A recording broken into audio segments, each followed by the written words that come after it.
Hello everyone, स्वागत है students आपका हमारे यूट्यूब चैनल में। तो स्टूडेंट्स, आज का हमारा टॉपिक रहेगा लीनियर ट्रांसफॉर्मेशन। हम वेक्टर स्पेसिस के बारे में और सब स्पेसिस, बेसिस, डिमेंशन के बारे में सब कुछ पढ़ चुके हैं। ठीक है, तो आप पहले वीडियो देख सकते हो। तो यहाँ पे जो लीनियर ट्रांसफॉर्मेशन होगी वो हम डिफाइन करते हैं। दो सब स्पेसिस आपको दी जाएंगी यू एंड वी। एक ट्रांसफॉर्मेशन या एक फंक्शन बोल सकते हो आप, डिफाइन किया जाएगा इस vector space over field F to this V vector space over same field F. ये आपने ध्यान रखना है। ठीक है, अगर दोनों साइड आपको जो वेक्टर स्पेसिस दी हुई है उन दोनों की जो फील्ड आएगी, ठीक है, वो दोनों की दोनों सेम होनी चाहिए, तभी आप लीनियर ट्रांसफॉर्मेशन से आगे की बात कर सकते हो। इस फंक्शन से आगे लीनियर ट्रांसफॉर्मेशन बना सकते हो। ठीक है, अब ये कुछ स्पेशल फंक्शन होगा जिसको हम होमोमॉर्फिज्म भी बोल सकते हैं। होमोमॉर्फिज्म या आप लीनियर ट्रांसफॉर्मेशन, लीनियर फंक्शन जो भी बोल सकते हो। यू से भी मेन कंडीशन आपने ध्यान रखनी है, फील्ड दोनों की सेम होनी चाहिए। अब दो कंडीशन होगी कि this function u to v is said to be linear transformation if.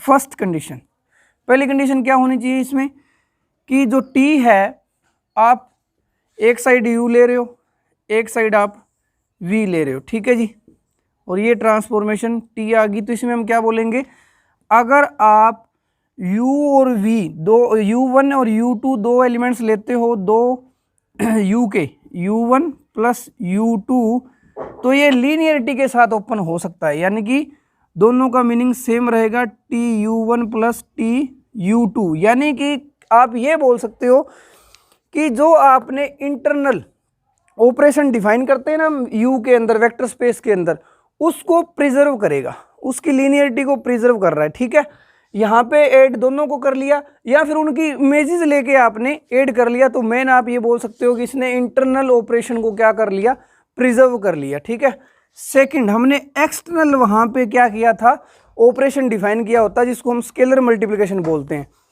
TAU। यानी कि अगर आप इस साइड, डोमेन वाली साइड एक एलिमेंट उठाते हो, उसकी स्केलर मल्टीप्लिकेशन होगी क्योंकि आपने वेक्टर स्पेस ले रखा है, तो वो भी क्या होगा,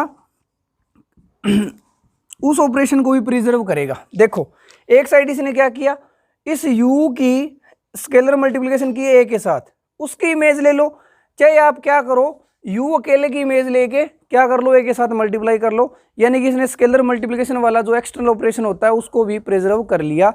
यानी कि एक लीनियर फंक्शन या लीनियर ट्रांसफॉर्मेशन क्या होगी, एक ऐसा फंक्शन होगा, एक ऐसी ट्रांसफॉर्मेशन होगी जो u टू v होगी, जो u के डोमेन वाली साइड के इंटरनल और एक्सटर्नल ऑपरेशंस को क्या करता है, प्रिजर्व करता है। ठीक है, यहाँ इसको फॉर्म में देख सकते हो, अगर आप u1 ले रहे हो, u2 ले रहे हो, तो ये इमेजेस आ जाएगी tu1 tu2। ठीक है, तो चाहे तो आप इनकी इमेज लेके ऐड कर दो, एक ही बात रहेगी, चाहे आप क्या करो, u1 प्लस u2 की जो इमेज आएगी यहाँ कहीं ना कहीं होगा, क्योंकि ये वेक्टर स्पेस है, तो जो इसकी इमेज आएगी वो किसके बराबर हो जाएगी, tu1 प्लस tu2 के, क्योंकि दोनों को, इन दोनों का एडिशन भी इसके अंदर ही होगा ना। ठीक है, तो ये तो बात हो गई होमोमॉर्फिज्म, लीनियर ट्रांसफॉर्मेशन या लीनियर फंक्शन आप इसको बोल सकते हो। ठीक है, अब इसके साथ कुछ और इंपॉर्टेंट टर्म्स हैं। अभी हमने पढ़ा कि होमोमॉर्फिज्म, होमोमॉर्फिज्म का मीनिंग क्या होगा, ये वाले दो जो प्रिजर्व करेगा इंटरनल और एक्सटर्नल को। अगर इसमें एक कंडीशन लगा दें हम 1-1 वाली, ये आपने मॉडर्न में पढ़ा होगा कि इसको फिर हम क्या बोल देते हैं, मोनोमॉर्फिज्म। ये क्या हो जाता है, मोनोमॉर्फिज्म हो जाएगा। फिर इसमें सेकंड अगर हम बात करते हैं कि अगर हम होमोमॉर्फिज्म के अंदर ऑन टू जोड़ दें, कि ये जो आपने फंक्शन लिया है, लीनियर फंक्शन ले रखा है, वो दो ऑपरेशंस को प्रिजर्व करता ही करता है। 1-1 हो जाए तो मोनोमॉर्फिज्म, उसी को अगर ऑन टू हो जाए, होमोमॉर्फिज्म प्लस ऑन टू, तो उसको हम बोल देते हैं एंडोमॉर्फिज्म। ये आपकी टर्म्स यूज हो जाती हैं कई बार। फिर थर्ड में आपने सुना होगा आइसोमॉर्फिज्म, यानी कि पहले तो वो क्या होना चाहिए, होमोमॉर्फिज्म होना चाहिए, सेकंड थिंग वो 1-1 भी होना चाहिए, ठीक है, प्लस ऑन टू भी होना चाहिए। यानी कि ऐसा होमोमॉर्फिज्म जो 1-1 ऑन टू भी हो जाए तो उसको हम बोल देते हैं आइसोमॉर्फिज्म। ये मैं आपको पहले बता चुका हूँ, मैंने इसका यूज़ भी किया था मैंने बोला था कि दो आपकी जो वेक्टर स्पेसिस है वो आइसोमॉर्फिक होगी एक दूसरे के if and only if dimensions क्या हो जाए, सेम हो जाए।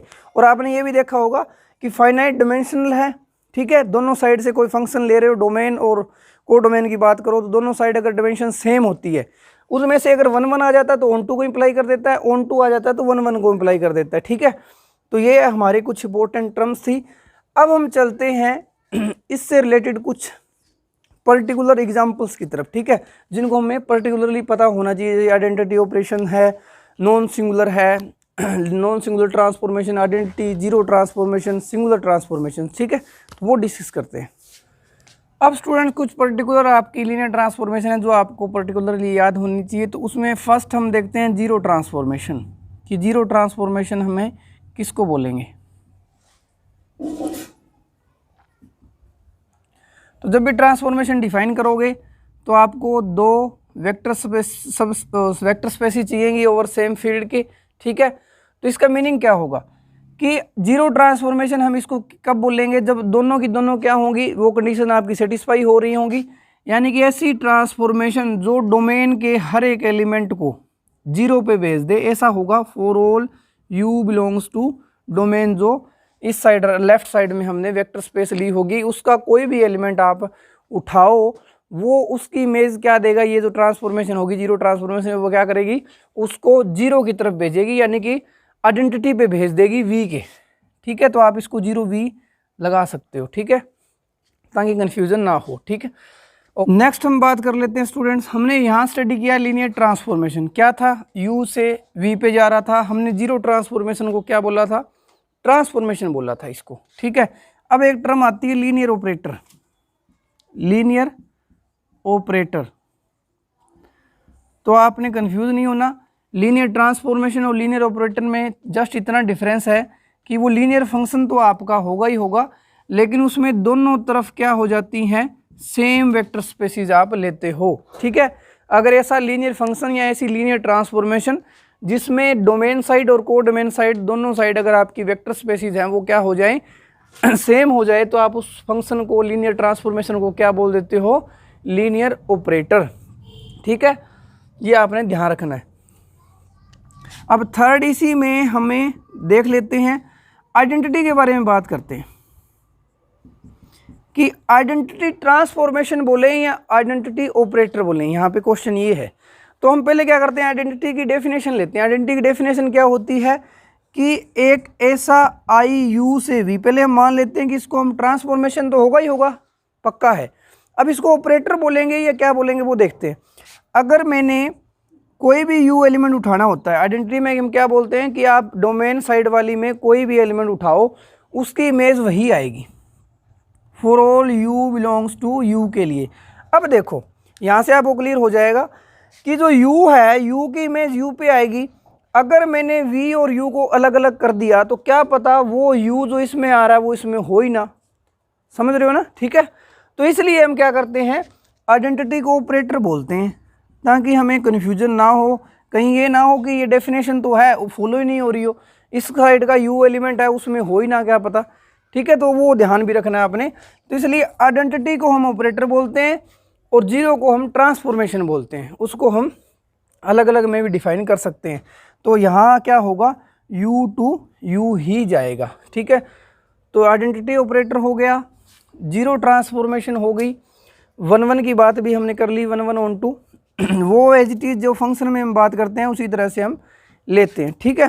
अब नेक्स्ट जो इम्पोर्टेंट इसमें होता है वो हम बात करते हैं रेंज स्पेस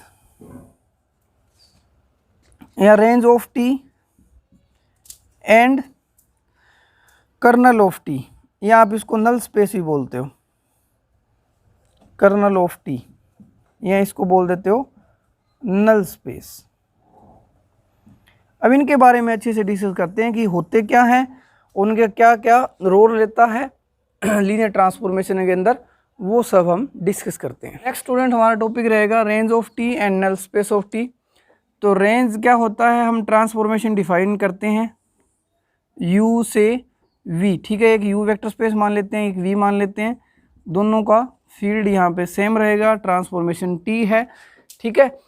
अब जो यहाँ से u की जो इमेज है, u के जो एलिमेंट्स हैं उनकी सभी की इमेजेस है, वो क्या हो सकता है, पूरा v भी हो सकता है या v के अंदर भी हो सकता है पूरा का पूरा, t ऑफ u इसको हम मान सकते हैं। ठीक है, तो यानी रेंज ऑफ t अगर आपको डिफाइन करना हो, r ऑफ t, ये नोटेशन ले रहा हूँ रेंज ऑफ t को। ठीक है, अगर आपको डिफाइन करना हो तो उसमें आप क्या करोगे, जो डोमेन वाली साइड है यानी कि v एलिमेंट उठा रहे हो आप, किस में से, कैपिटल V।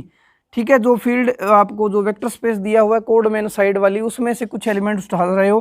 कौन से एलिमेंट है वो, सच दैट जो V बनेगा वो इमेज होगा समथिंग, जो सम एलिमेंट्स U इन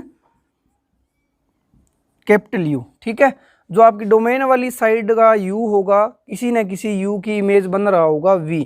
यानी कि आपने सारे के सारे एलिमेंट नहीं लेने रेंज में, कुछ एलिमेंट भी हो सकते हैं या पूरा V भी हो सकता है। तो ये आपकी डिफाइन हो गया रेंज ऑफ T। अब ये आपको पता है जब V के अंदर से कुछ एलिमेंट उठा रहे हैं तो वो सबसेट है V का पक्का। अब ये नॉन एम्प्टी भी होगा क्योंकि सबसेट तो प्रूफ कर दिया हम। अब हम क्या करेंगे, रेंज ऑफ T को हम सब स्पेस प्रूफ करेंगे। ठीक है, जो आपका कोडोमेन वाली साइड होता है उसका सब स्पेस प्रूफ करेंगे। तो सब स्पेस के लिए क्या चाहिए, पहली कंडीशन नॉन एम्प्टी। तो पहले नॉन एम्प्टी बनाओ। तो लीनियर ट्रांसफॉर्मेशन के अंदर एक प्रॉपर्टी होती है कि जो आपका U वेक्टर स्पेस है इसमें भी जीरो होगा, V आपका वेक्टर स्पेस है इसमें भी जीरो होगा। तो जो लीनियर ट्रांसफॉर्मेशन होती है वो जीरो को ऑलवेज जीरो पे भेजती है। इसको आप U लिख सकते हो, इसको आप V लिख सकते हो। ठीक है, ताकि आपको कन्फ्यूजन ना हो ये कौन सा आइडेंटिटी या जीरो आ रहा है। ठीक है, तो सबसेट हो गया और नॉन एम्प्टी भी हो गया। अब बात रहेगी जो AU प्लस BV दो एलिमेंट उठाते हैं जिसको हमें सब स्पेस प्रूफ करना होता है। तो हम क्या करेंगे, यहाँ पे V के एलिमेंट उठाते हैं, इसको सब स्पेस प्रूफ करना है तो हम V1 लेंगे और V2 ले लेंगे। कहाँ से, कैपिटल V से। और दो स्केलर ले लेंगे हम A और B, कहाँ से, जो फील्ड है हमें दोनों की, दोनों सेम फील्ड के अंडर बनी होगी उस फील्ड में से। अब हमें क्या प्रूफ करना है कि जो AV1 प्लस BV2 है वो किस में आना चाहिए, जिसको आपने सब स्पेस प्रूफ करना है यानी V में। अब जो V1 और V2 हमने V में मानने हुए, इनकी खास बात क्या है, ये रेंज स्पेस में से है, रेंज सेट में से है। यानी कि रेंज सेट में है तो इसका मीनिंग क्या होगा कि जो V1 एलिमेंट है वो किसी न किसी U1 एलिमेंट की इमेज बन रहा होगा। इसी तरह से V2 भी किसी न किसी U के एलिमेंट की इमेज बन रहा होगा। ठीक है, ऐसा होगा क्योंकि हमने V माने हैं। अब इसको देखते हैं, अब इसे हमें V में प्रूफ करना है। यानी कि ये एलिमेंट भी इक्वल आना चाहिए किसकी, कोई ना कोई एक एलिमेंट हमें U के अंदर मिल जाना चाहिए जिसकी इमेज ये बनेगा। तो हम देखो, अब देखो यहाँ से हमने V1 को ये लिखा है तो यहाँ पुट कर सकते हो कि मैं AV1 प्लस BV2 को लिख सकता हूँ AT ऑफ, इकट्ठा लिख दिया मैंने, हाँ, AT of U1 plus BT of U2।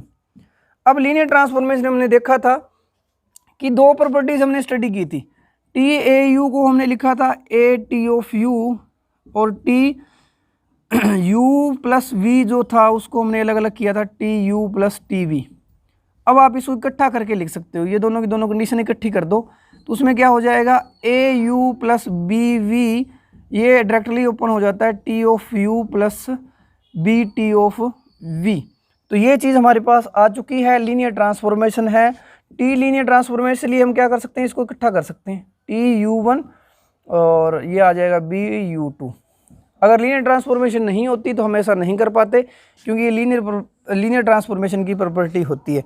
तो आप देख सकते हो इस एलिमेंट की इमेज आ रहा है ये एलिमेंट, यानी कि ये भी कहाँ चला गया, रेंज सेट के अंदर, रेंज स्पेस के अंदर चला गया। तो हमारा काम प्रूफ हो गया। तो रेंज ऑफ सेट है वो आपने ध्यान रखना है, सब स्पेस होगा किसका, डोमेन वाली साइड का, यानी कि जो V हमने लिया हुआ है उसका सब स्पेस होगा। ये आपने ध्यान रखना है, यहाँ पे कन्फ्यूजन क्रिएट नहीं करनी। साथ में ही अब देखो ये सब स्पेस बन गया तो कुछ ना कुछ इसकी भी डायमेंशन होगी, क्योंकि चाहे वेक्टर स्पेस हो चाहे सब स्पेस हो, उसके लिए जो बेसिस डिफाइन करते हैं उनके अंदर कितने एलिमेंट आते हैं उनको हम डायमेंशन बोलते हैं। तो इसके लिए बेसिस होगी और डायमेंशन होगी। तो जो डायमेंशंस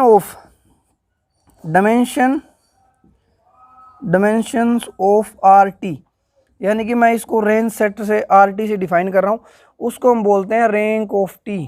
ये आपने ध्यान रखना है, इसको हम क्या बोल देते हैं, रैंक ऑफ T। ठीक है जी, अब चलते हैं हम नल स्पेस की तरफ। ठीक है। अब देख इसमें और इसमें क्या डिफरेंस है, तो यहाँ भी हमें सेम वही लेते हैं, दोनों की फील्ड सेम है। एक ट्रांसफॉर्मेशन आपको दी हुई है, u से v t आपको दिया हुआ है। अब देखो ये तो सबसेट बना था किसका, कोडमेन साइड वाला, ये जो सबसेट बनेगा वो किसका बनेगा, डोमेन वाली साइड का, क्योंकि इसकी जो डेफिनेशन है कर्नल ऑफ टी है, जो या नल स्पेस ऑफ टी है वो आप कैसे भी बोल सकते हो इसको। तो कर्नल ऑफ टी के अंदर क्या डिफाइन करते हैं हम, कि हम क्या करेंगे, अब u के एलिमेंट उठाते हैं, इसमें डोमेन वाली साइड के एलिमेंट्स उठाएंगे कुछ, ठीक है, सच दैट किस तरह के होंगे वो u, जिनकी इमेज 0 ऑफ v बन रहा होगा, ठीक है। यानी कि हमें u के वो एलिमेंट उठाने हैं कर्नल ऑफ टी के अंदर, नल स्पेस ऑफ टी के अंदर, जिनकी इमेज इस ट्रांसफॉर्मेशन के थ्रू कहाँ चली जाए, 0 किसका, v का, कोडमेन वाली साइड के 0 पे वो चला जाना चाहिए। तो ये जो सेट बनेगा उसको हम बोल देते हैं कर्नल। और ये आपको दिख रहा है कहाँ से एलिमेंट उठा रहे हैं, कुछ एलिमेंट उठा रहे हैं पर्टिकुलर कंडीशन के साथ, तो ये सबसेट किसका बन जाएगा, u, डोमेन वाली साइड का। ये आपने ध्यान रखना है, ठीक है। अब देखो नॉन एम्प्टी तो होगा ही होगा, क्योंकि वही कंडीशन सेम, क्योंकि 0 0 पे तो जाएगा ही जाएगा, तो इधर वाला 0 आएगा ही पक्का, 0 u इधर है, 0 v इधर है, हमें पता है जो 0 है वो तो 0 पे जाएगा ही जाएगा, यानी इसके अंदर पक्का 0 एक एलिमेंट तो आ ही रहा है, तो नॉन एम्प्टी तो हमारा हो गया, सबसेट भी हो गया। एक कंडीशन रहती है कौन सी, ए यू वाली, वो वाली, ठीक है, A U plus B V belongs to this. तो हम क्या करेंगे, इसके एलिमेंट उठाते हैं 2, हम मान लेते हैं कि u1 u2 belongs to kernel of T, तो विच इम्प्लाइज दैट अगर आपने u1 और u2 को कर्नल में से उठाया है तो u1 की इमेज भी आपकी क्या आएगी, 0, और u2 की इमेज भी क्या आएगी, 0, ठीक है, ये पक्का होगा।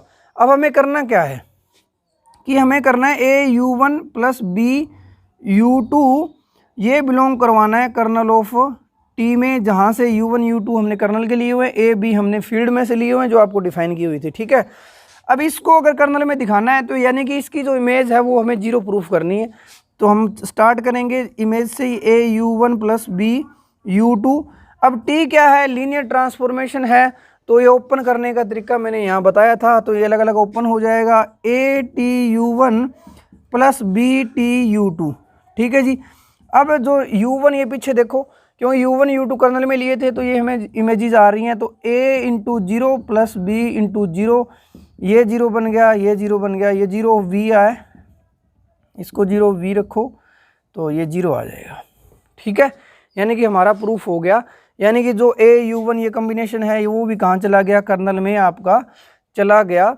तो इसको भी हम क्या करते हैं, सब स्पेस होता है, ये भी क्या हो जाएगा, सब स्पेस ऑफ u होगा ये, ठीक है, जो डोमेन वाली साइड है उसमें होगा, और ये जो सब स्पेस होता है वो को डोमेन वाली साइड में होगा।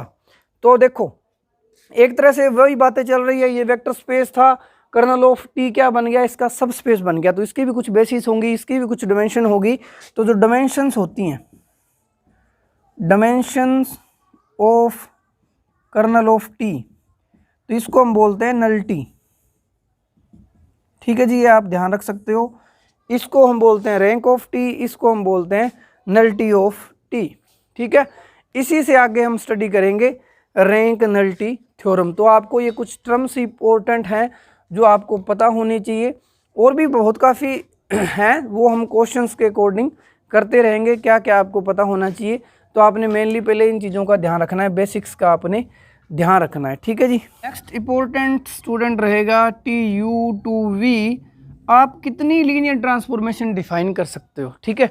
तो सबसे पहले मैं आपको एक बात बताना चाहूँगा, अगर आपको देखो, अगर ये आप पूरा का पूरा फॉर्मूला बनाना चाहते हो किसी भी चीज़ के लिए, तो वो फाइनाइट थिंग्स के लिए होता है, ठीक है। फॉर्मूला जो बनेगा वो फाइनाइट के लिए बनेगा। तो यहाँ पे मान लेते हैं कि ये फाइनाइट डिमेंशनल m है, ये फाइनाइट डिमेंशनल n है, ठीक है। वैसे तो हम बोल सकते हैं कि अगर t u से v है तो लीनियर ट्रांसफॉर्मेशन जो होगी वो हम डिफाइन करते हैं, नोटेट करते हैं, u to v कितनी लीनियर ट्रांसफॉर्मेशन बन सकती हैं, उसको हम लिख सकते हैं dimension of u multiply dimension of v, ये होता है वैसे तो फॉर्मूला, ठीक है। लेकिन अगर हमें फाइनाइट दे दिया जाए u और v को, फील्ड जो भी हैं सेम फील्ड की होंगी ये दोनों की दोनों, तब आपको यहाँ से पता चल गया कि डायमेंशन ऑफ, अगर m और n फाइनाइट हो जाएं तो mn हो जाएंगी।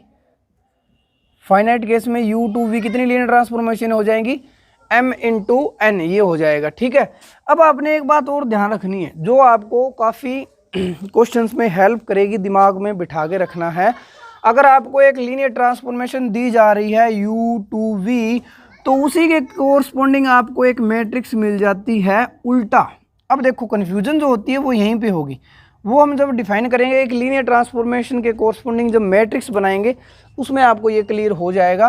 तो पहले आपको इतना ध्यान रखना है कि u टू v जब जा रहे हैं तो जब आप मैट्रिक्स मिलेगी जो t के कोरस्पॉन्डिंग, उसका ऑर्डर लिखना है उल्टा, पहले n इंटू m, ये यानी कि अगर आपको ट्रांसफॉर्मेशन दी जाती है m डायमेंशनल स्पेस से n डायमेंशनल तक, तो जो मैट्रिक्स जो बनेगी वो उल्टी बनेगी n क्रॉस m की। यानी कि अगर आपको देखो यहाँ से कितनी लीनियर ट्रांसफॉर्मेशन होगी, चाहे कितनी भी हो, उसके कोरस्पॉन्डिंग आप एक मैट्रिक्स डिफाइन कर पाओगे। लेकिन हमें इससे पता चल जाता है कि अगर आपको बोल दिया जाए कि इसकी डायमेंशन क्या होती है, ओवर आर की बात करते हो, ओवर कॉम्प्लेक्स की बात करते हो, जो भी है, तो आप बता सकते हो ना यहाँ से इसकी डायमेंशन कितनी हो जाती है, mn। ये हमने किया भी हुआ है, ठीक है, उनकी पॉसिबिलिटीज़ हैं। फिर इसी तरह अगर हम फाइनाइट में, ये तो क्या था फाइनाइट, ये केस था हमारा जब आपको फाइनाइट वेक्टर स्पेस दिया जाए। अब आपको फाइनाइट क्या दे दिया जाए, फील्ड भी दे दिया जाए। तो अब देखो mn एलिमेंट्स हैं, एक के पास p पॉसिबिलिटीज आ जाएंगी, क्योंकि वो बनेगा, जब वो एलिमेंट बनेगा वो कहाँ से बनता है, स्केलर से बनता है ना। तो टोटल नंबर ऑफ एलिमेंट इसमें p to the power mn आ जाते हैं जब आपकी फील्ड क्या हो जाए, फाइनाइट। तो ये मेनली 3 फॉर्मूले आपने ध्यान रखने हैं। एक तो इधर से मेन ये है और कुछ नहीं है, डायमेंशन ऑफ u v, बस चेंज जो होता है वो यहाँ होता है कि जब आपको फाइनाइट फील्ड दे दी जाए तो p to the power mn हो जाएगा। p आपका प्राइम नंबर रहने वाला है यहाँ पे, ठीक है। और एक ये चीज़ कि एक कोई भी लीनियर ट्रांसफॉर्मेशन है उसके कोरस्पॉन्डिंग आप मैट्रिक्स बना सकते हो, मैट्रिक्स के कोरस्पॉन्डिंग आप क्या कर सकते हो, एक लीनियर ट्रांसफॉर्मेशन। ये दोनों के दोनों इफ एंड ओनली इफ है आपस में, ठीक है, इक्विवेलेंट है। एक ट्रांसफॉर्मेशन है तो उसके कोरस्पॉन्डिंग आप मैट्रिक्स बना पाओगे, मैट्रिक्स है तो आप क्या बना पाओगे, लीनियर ट्रांसफॉर्मेशन, ठीक है। और इसी तरह से अगर आपको स्क्वायर मैट्रिक्स बनानी है n क्रॉस n की, तो यहाँ से क्या हो जाएगा, एक ट्रांसफॉर्मेशन मिल जाएगी v टू v सेम, ठीक है। ये आपने ध्यान रखना है, सेम लीनियर ऑपरेटर बोल देंगे इस केस में। स्क्वायर मैट्रिक्स जो होंगी उनको लीनियर ऑपरेटर, जो आपकी रेक्टेंगुलर मैट्रिक्स होगी उनको लीनियर ट्रांसफॉर्मेशन में हम कवर कर लेंगे। अब यहाँ पे आपने देखा था इसकी डायमेंशन कितनी होती है, n स्क्वायर।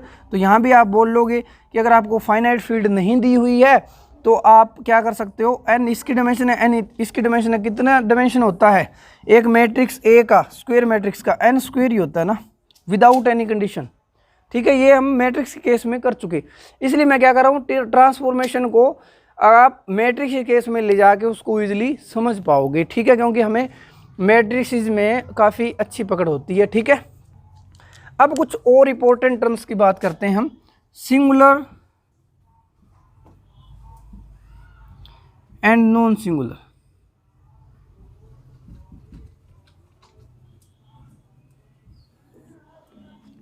ठीक है, सिंगुलर नॉन सिंगुलर। अब देखो एक ट्रांसफॉर्मेशन हम डिफाइन करेंगे u से v, एक ट्रांसफॉर्मेशन में डिफाइन की u टू v। अब इसके अंदर 2 टर्म्स थी, कर्नल आ रहा था और एक रेंज आ रही थी, 2 चीज़ें हमने डिफाइन कर ली थी, ठीक है। अब देखो अगर आपको ये ऑन टू बोल दी जाती है, if t is onto, onto का मीनिंग जो कोड मेन वाली साइड होते हैं उसका हर एक एलिमेंट प्री इमेज बन रहा होगा, तो उस केस में आप क्या बोल सकते हो, t जो u है, यानी कि उस केस में रेंज ऑफ t है वो क्या हो जाता है, पूरा का पूरा v हो सकता है, हो जाता है, सकता नहीं, हो जाता है। अगर आपको ऑन टू यानी कि एंडोमॉर्फिज्म दे दिया जाए, होमोमॉर्फिज्म तो आपको लीनियर ट्रांसफॉर्मेशन से मिल जाएगा, और दूसरा प्लस में ऑन टू डाल दिया तो एंडोमॉर्फिज्म। तो एंडोमॉर्फिज्म क्या बताएगा कि जो इस ट्रांसफॉर्मेशन के थ्रू डोमेन साइड वाली की जो रेंज आ रही है वो पूरा का पूरा v आएगा। अब हम 1-1 से रिलेट करेंगे, तो उसमें हम करते हैं सिंगुलर और नॉन सिंगुलर, ये काफ़ी इंपॉर्टेंट टर्म्स हैं। तो हम सिंगुलर को देखते हैं पहले। तो सिंगुलर ट्रांसफॉर्मेशन, इसको मैं मैट्रिक्स में आपको बता सकता हूं कि देखो सिंगुलर का मीनिंग क्या होता है। अब ट्रांसफॉर्मेशन है तो उसके कोरस्पॉन्डिंग आप एक मैट्रिक्स बना लोगे। सिंगुलर मैट्रिक्स कौन सी होती है? जिनका आप डिटरमिनेंट क्या हो जाए, 0 हो जाए, ठीक है। अब एक बढ़िया तरीका हो सकता है आपका यहाँ से, होमोजीनियस केस है। होमोजीनियस केस में आपने क्या देखा होता है कि अगर मैट्रिक्स का डिटरमिनेंट, अगर आपको होमोजीनियस लीनियर सिस्टम है उसके कोरस्पॉन्डिंग आप मैट्रिक्स बनाते हो तो वहाँ पे क्या बोलते हो कि अगर मैट्रिक्स जो हमारी बनी है उसका डिटरमिनेंट 0 आ जाता है तो वो हमें क्या बताएगा, there exist non zero, there exist a non zero vector v such that, जिसकी इमेज क्या बन रही है, 0, ये बोलते हो, ठीक है। लेकिन अगर ए का डिटरमिनेंट नॉन जीरो आ जाए तो उसका मीनिंग क्या होता है कि उसके अंदर सॉल्यूशन जो आएगा ए वी है वो V0 ही पॉसिबल है। तो इसमें आप यूनिक सॉल्यूशन बोलते हो, इसमें तो इनफाइनाइटली मैनी सॉल्यूशन होते ही हैं, ठीक है, और नो सॉल्यूशन की कंडीशन प्रॉब्लम आती नहीं, तो इसको आप यूज़ कर लो। यहाँ पे सिंगुलर ट्रांसफॉर्मेशन है,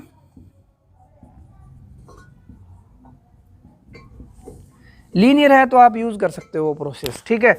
तो सिंगुलर ट्रांसफॉर्मेशन का मीनिंग क्या होगा, ए का डिटरमिनेंट 0, यानी कि इसके कोरस्पॉन्डिंग जो मैट्रिक्स बनेगी उसका डिटरमिनेंट 0, यानी कि एक नॉन जीरो एलिमेंट आएगा। इसका मीनिंग क्या है, there exist non zero vector x such that, x कहाँ से, सॉल्यूशन जो आएगा u में से ही आएगा, क्योंकि x हमें क्या करना है, 0 पे बनाना है, ठीक है। सिंगुलर ट्रांसफॉर्मेशन, एक नॉन जीरो वेक्टर या एक नॉन जीरो एलिमेंट मिलेगा इसमें जिसकी इमेज क्या होगी, 0 आ गई। अब देखो ये नॉन जीरो है, नल स्पेस की बात करूं तो उसमें 0 आता है ऑलवेज, कर्नल ऑफ टी में ऑलवेज आएगा, यानी कि कर्नल ऑफ टी के अंदर 2 एलिमेंट आ चुके, x क्योंकि नॉन जीरो था, एक 0, 2 आ गए, यानी कि नॉट 1 1, क्योंकि 1 1 होता तो क्या होता, एक जो कर्नल ऑफ टी है उसमें क्या होना था, एक ही एलिमेंट आता, ठीक है ना, क्योंकि 1 1 होता क्या है, 1 1 वो होता है एक एलिमेंट की एक इमेज। लेकिन यहाँ पे देखोगे कि जो x और 0 दोनों के दोनों कर्नल में आ रहे हैं, यानी कि दोनों की इमेज सेम है, तो 1 1 तो नहीं हुआ, यानी कि सिंगुलर ट्रांसफॉर्मेशन होगी तो वहाँ पे 1 1 का केस नहीं आएगा।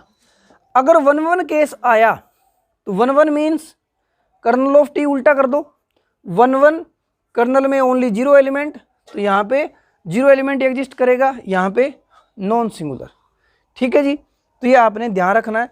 अब नॉन सिंगुलर में क्या बोल दोगे,